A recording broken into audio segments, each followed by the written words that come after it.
Hey guys, in today's video, I bring you a breathtaking story. Let's meet Orion Harper, a simple man who, after losing his wife and youngest son in a tragic car accident, lived an unbelievable near-death experience. Not only did he encounter his wife's spirit in the afterlife, he received a divine embrace from a cosmic presence and returned with a powerful message about the true purpose of life. What Orion saw and felt on the other side will move you deeply and transform the way you see the world. So, before we start, leave your like, subscribe to the channel so you don't miss any content like this, and activate the bell to receive all notifications. Now, get ready for this intense and surprising spiritual journey. My name is Orion Harper, and in telling my story, my goal is not just to share what I have experienced, but to bring a spark of hope to those going through the valley of pain and grief. My life has always been simple. I grew up on a farm in rural Utah, where I learned the value of hard work and the land. When I met Evelyn, I was just a newly minted publicist trying to find my place in the world.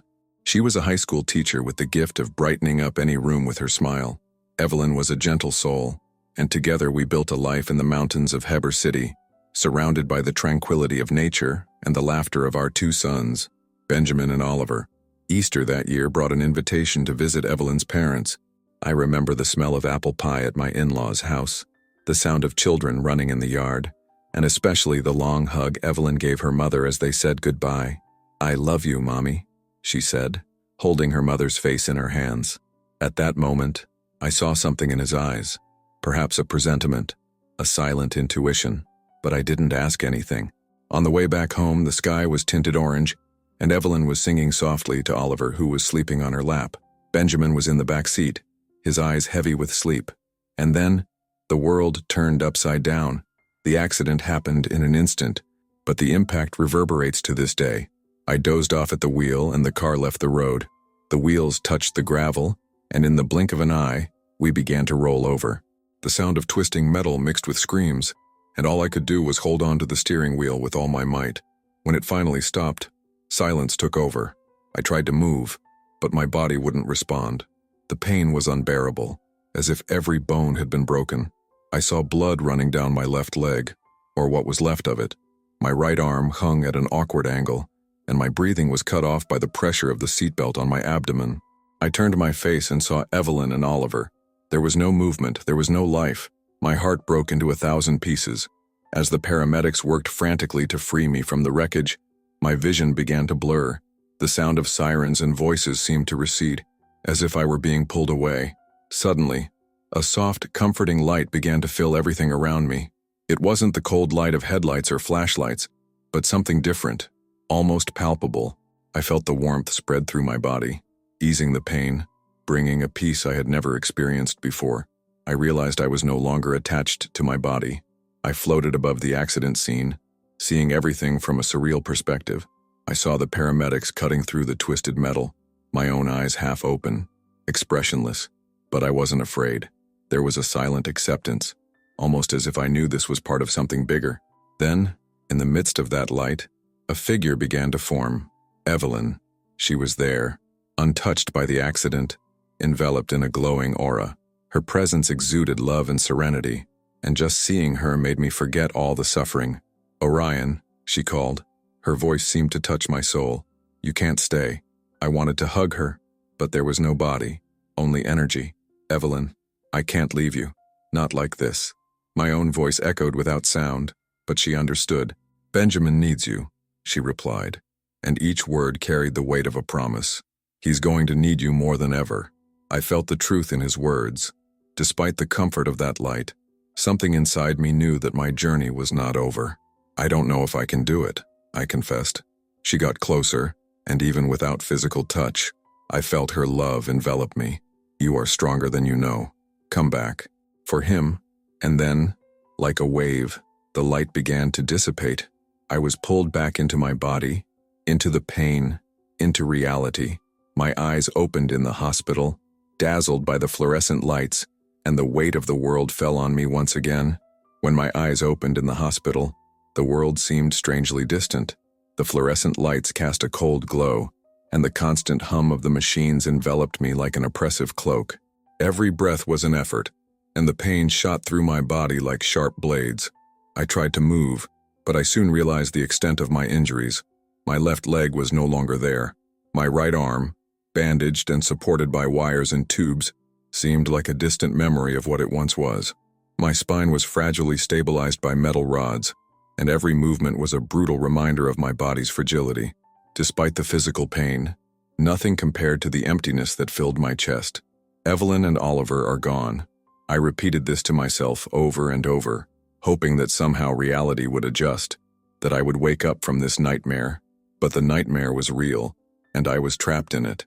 During those early days, the line between the real and the spiritual seemed thin. One night, as silence dominated the room, I felt my soul let go again. It was neither a dream nor a hallucination. I was conscious, but my body remained inert on the bed. I found myself lying there, pale and bruised, surrounded by machines that kept my heart beating. I got up, but not with my physical body. It was a feeling of freedom, of lightness. I walked down the hospital hallway, and everything seemed to have an extra layer of depth. The colors were brighter, and the air seemed charged with meaning. I passed through the waiting room and saw my mother, with her face buried in her hands, being comforted by my father. Beside him, Benjamin was curled up in a chair, his gaze lost on a fixed point. My heart sank. I wanted to hug them, say I was there, but my voice wouldn't come out. All I could do was feel, and what I felt was a deep, almost telepathic connection. I knew what each of them was thinking. I felt the weight of their worries and grief. I continued walking and saw nurses caring for patients, doctors discussing complicated cases, family members crying or praying, and in each of these people, I felt the same spiritual bond. There were no barriers. I saw the pain, the fears, the loves, as if they were mine. It was an unconditional love, an absolute understanding of the motivations and challenges of every soul in that hospital. At that moment, I realized that love was the only true language, the one that connected all of us, living or not. As my soul wandered the hospital, reality unfolded in layers before me. I remember walking into the operating room where my body was undergoing delicate surgery. I saw Dr. Samuel Hurst, concentrated, his hands steady as he guided the instruments. Nurse Grace Calloway was by his side, monitoring his vital signs and offering words of support to the team. But what happened next defied all logical explanations. As he watched, a soft light filled the room. It was not the cold glow of equipment, but something transcendental. Both Dr. Hurst and Grace paused for a moment, as if they were seeing something beyond the visible. And then, she appeared. Evelyn, my wife, was there, among them, her presence radiant and serene. Even without a word, she emanated gratitude. I saw his lips move, although the communication was nonverbal. "Thank you," she said, and everyone in the room seemed enveloped by that energy. After surgery, both Dr. Hurst and Grace shared their experiences with me. "I know this will sound strange," said Dr. Hurst, sitting beside my bed, his eyes tired but shining with something other than physical exhaustion. "But during the surgery, I saw a woman at his side. She gave me an indescribable peace.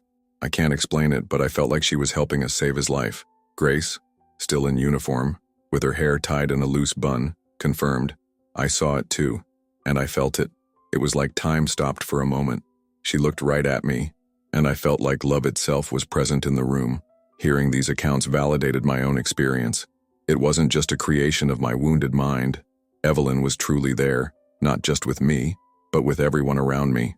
This confirmation was like a balm, proof that love transcends even the barriers between worlds. From that moment on, I began to realize that my near-death experience was not just an isolated event, but part of something much larger, an invisible network of spiritual connections that involved us all. During the long nights in the hospital, when pain mixed with silence, I experienced a second spiritual journey. This time, there was no warning, no soft light filling the room. I simply closed my eyes, and when I opened them, I was somewhere else. The feeling was physical, palpable. I wasn't just a floating consciousness. I was whole, at peace, and without pain. The environment around me was indescribably beautiful. There were green fields, mountains that touched the sky, and a stream that ran with crystal clear water. The air was fresh, filled with a sweet, comforting scent. I felt at home, even though I couldn't pinpoint exactly where I was. Every step I took felt like I was floating, and the ground beneath my feet was soft, like a mixture of grass and clouds. I walked up a gentle hill, and at the top I saw a white crib swaying gently in the wind. My heart quickened, and as I got closer, I recognized the little being that slept there. Oliver, my son, my baby. He looked so serene, with his golden curls falling over his forehead and his little fingers clutching the blanket. As I leaned over him, I felt a presence behind me. It wasn't Evelyn this time. It was something greater, a cosmic presence that radiated love and acceptance. There was no defined shape, but a light that embraced everything around. When she enveloped me, I felt every piece of my soul being filled with absolute love. All the fear, all the guilt, all the pain just dissolved. In that divine embrace, I experienced what I can only describe as unconditional love in its purest form.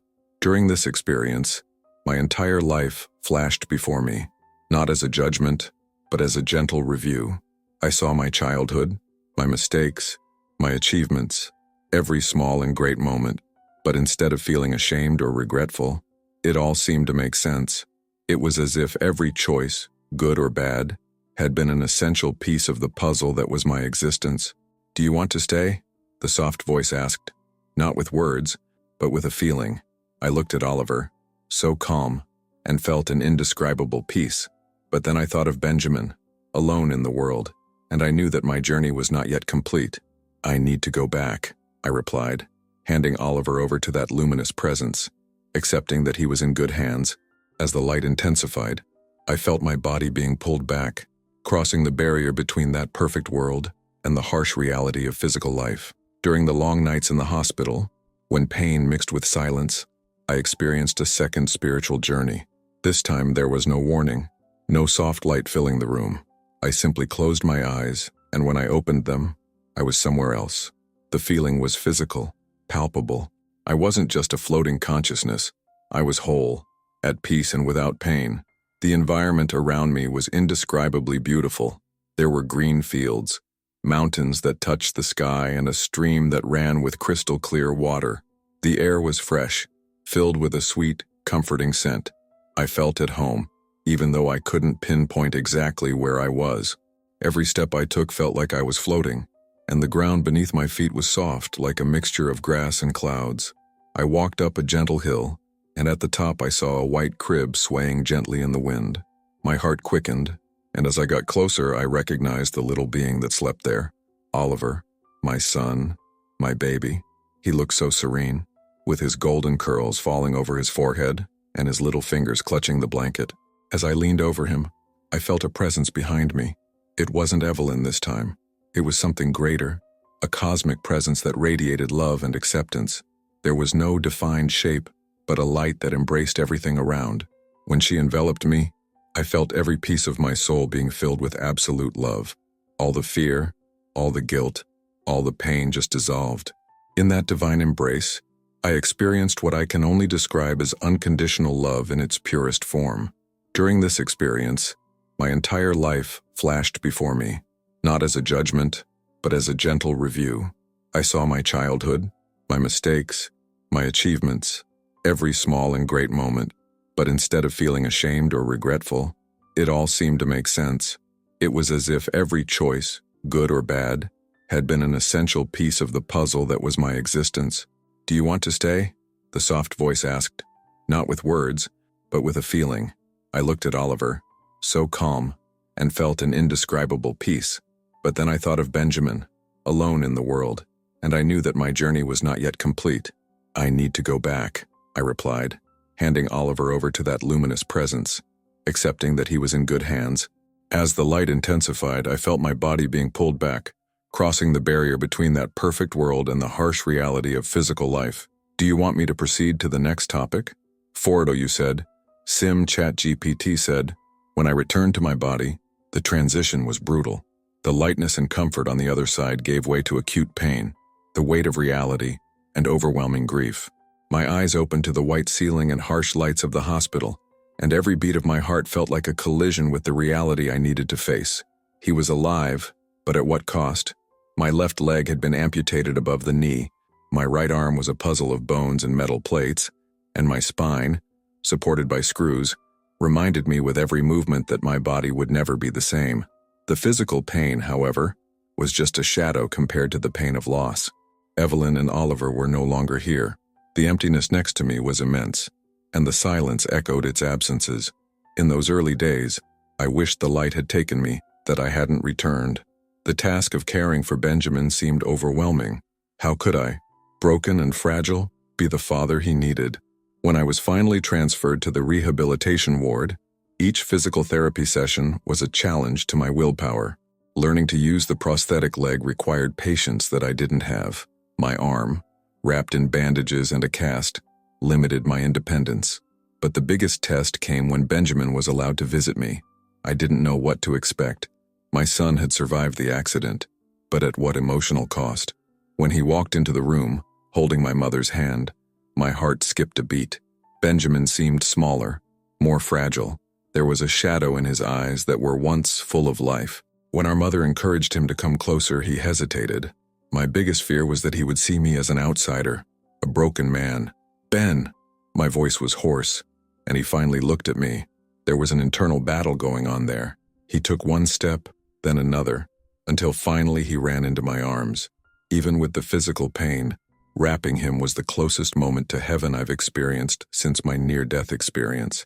"I was so scared, Daddy," he whispered, and I knew that no matter how broken we were, together we could rebuild ourselves.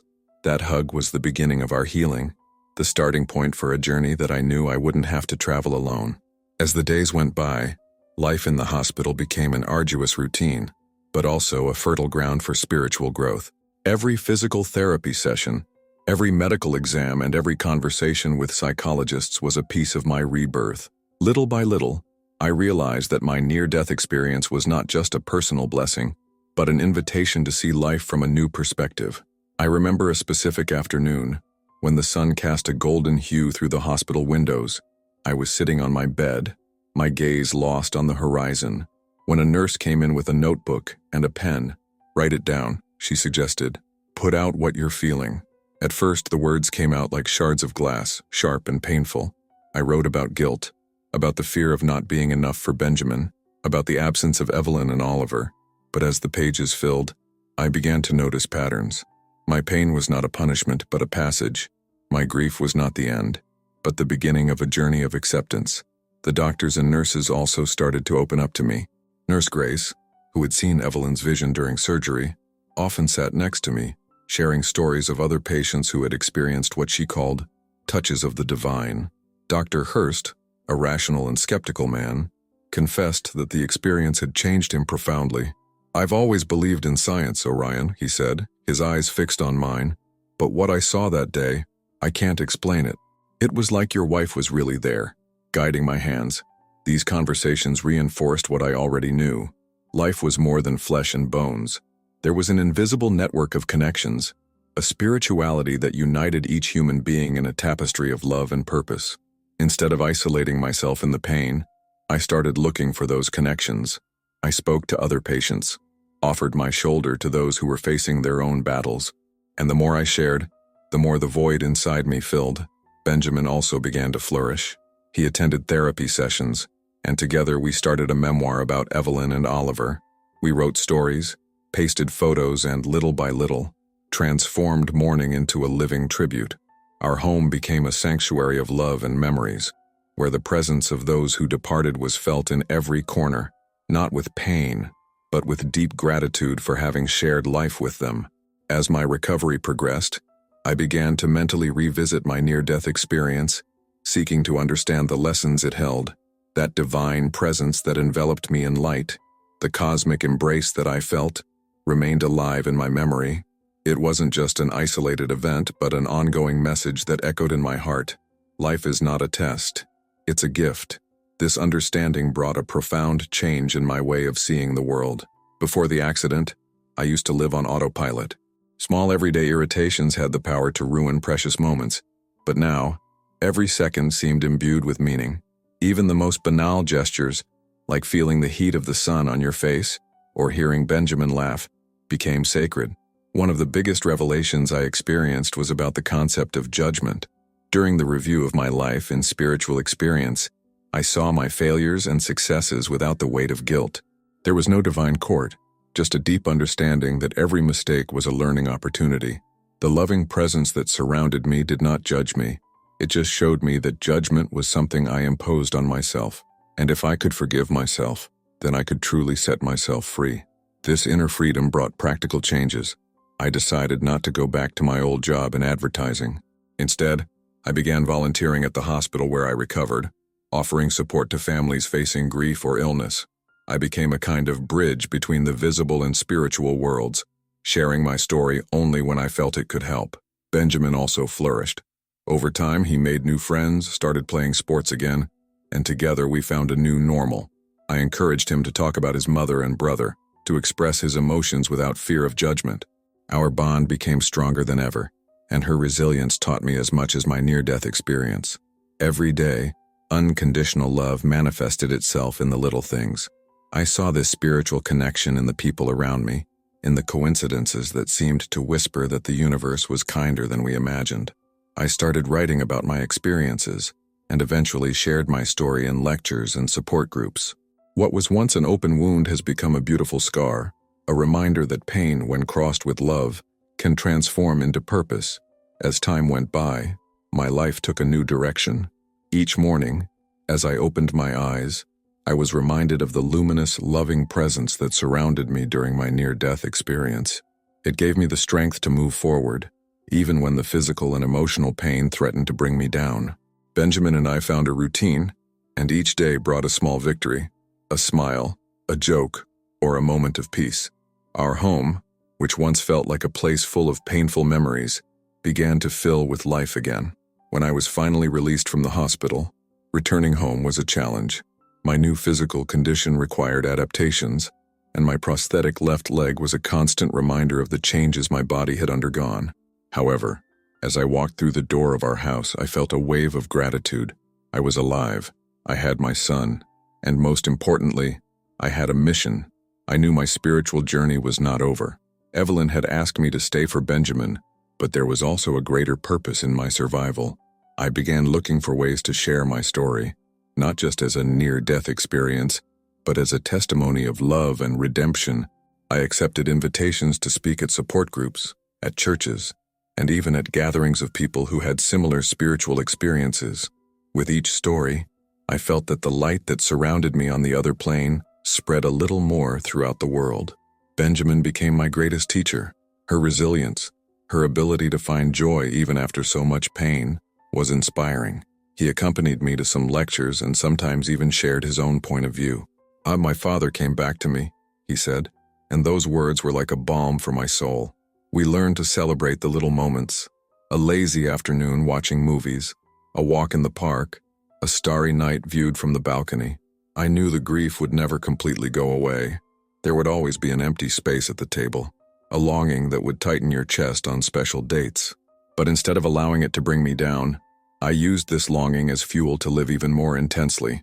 I understood that mourning was a form of love, proof that those who left deep marks on our lives, and these marks, instead of being open wounds, could become tattoos of the soul, reminders that true love never dies. Today, as I look back, I see my near-death experience not as the end point of a tragedy, but as the prologue to a new life. I learned that life is not a test. It is not a maze of challenges designed to punish or judge us. It is, in fact, a gift, an ongoing opportunity to love, learn, and grow. This realization changed everything about me, from the way I see people to the way I deal with my own feelings. The unconditional love I felt in the presence of divine light became the north of my internal compass. Before, I used to measure the value of life through achievements, professional achievements, and external recognition. Now, I see value in every simple moment, in Benjamin's smile when he came home from school, in the warm hug of my parents, in the kindness of a stranger who held the door for me. Each small gesture of kindness is a reflection of that greater love that enveloped me during my out-of-body experience. Connecting with other people has also gained new depth. It didn't matter if they were close friends or complete strangers. I could feel this invisible thread that connected us. There was a natural empathy, a willingness to listen, help, and share. I started participating in support groups for mourners and survivors of traumatic experiences. My story, which once felt like a burden too heavy to carry, became a source of healing not just for me, but for everyone who needed a glimmer of hope. Benjamin, in turn, became a living example of overcoming. He surprised me every day with his ability to find joy in the little things. During one of our walks, he said to me, "Dad, I think Mom and Oliver are happy where they are. I feel it here." And he pointed to the heart. At that moment, I realized that my mission to take care of him went beyond the physical aspect. It was helping him grow with a heart full of love, not fear or pain. Over time, I turned my experiment into a book. The Light Beyond Pain was not just an autobiography, but a love letter to those who needed comfort. The book found its way into the right hands, and through it I met people from all over the world who also had stories to share. Each message, each hug of thanks, was proof that the light I found on that other plane continued to shine here, on Earth. And so, living one day at a time, I discovered that the true purpose of life is simple: to love, forgive, and be grateful. Even when pain appears, even when grief resurfaces, there is always a choice to be made. And I choose love, today and always. This is my story. And if, by sharing it, I can ignite a spark of hope in someone, then every tear will have been worth it. If you like this beautiful spiritual testimony, leave a like, comment on your impressions, subscribe to the channel, and don't forget to activate the notification bell to watch each new video and help us spread this message to a greater number of people. Until next time.